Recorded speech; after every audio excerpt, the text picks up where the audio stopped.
So we're going to go ahead and just prep our garlic and our shrimp, or I'm sorry, our garlic and our ginger and our chives for the, kind of the main components of the poaching, and then the bok choy and the garlic for the second thing. There's not a lot of knife work with this, but some of the knife work is very important. One of the things we want to do, we're going to go ahead and peel the ginger.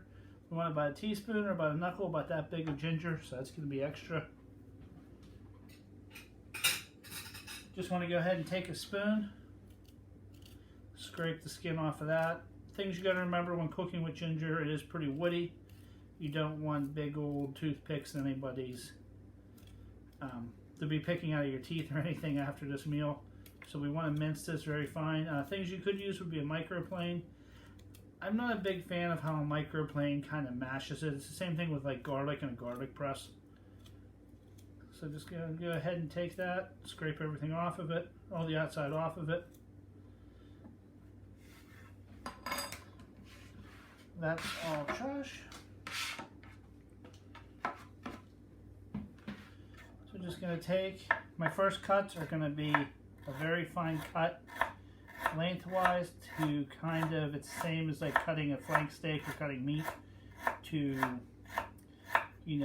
break down all those little fibrous pieces.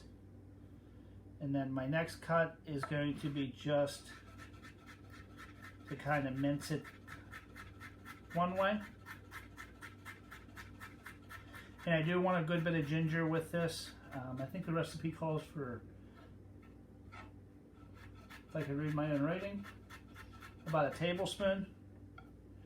And I just want to take and go the other direction with it to kind of break down all of those things, all those fibrous tissues and all those chunky little pieces.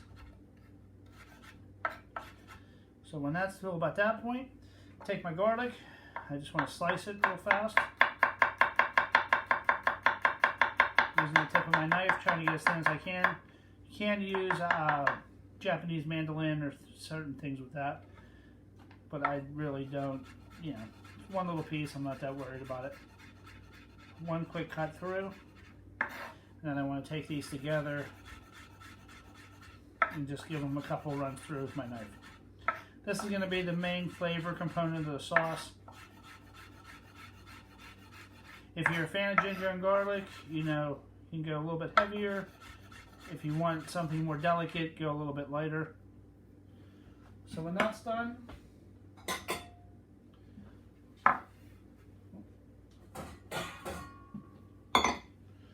just going to take that and set that aside for when we're ready to cook. The chive itself, which we're not going to be using to cook, we're using more to garnish. I want to just get those as thin as possible.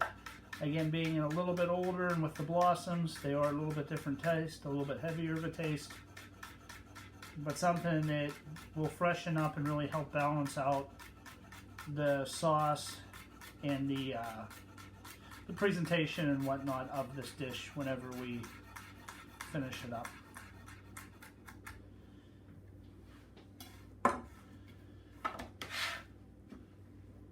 So that's the prep for the sauce and the fish.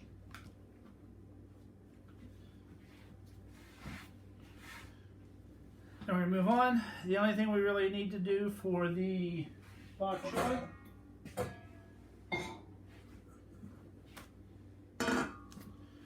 is to take the garlic and slice it.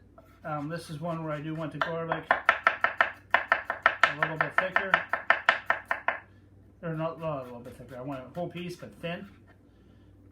I don't want that flavor to be mashed.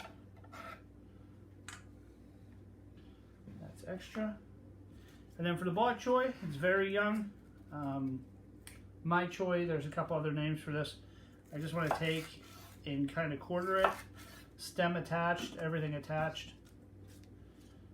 That'll all cook down. It'll help give a little bit different of texture. When we get over to the stove, you'll kind of see like these big leafy pieces I'm going to take and give them just a little bit extra love. It'll help give it a little bit of texture and a little bit of different bite throughout it, which will make the dish more interesting at the end. So there's those. I think I actually misread my notes here.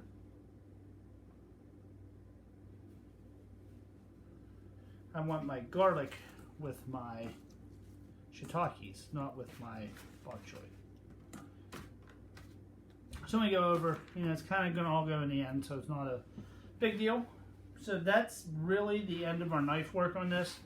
There's not a whole lot to do kind of at the cutting block. It's more going to be at the stove and then in presentation. So let's go ahead and head to the stove.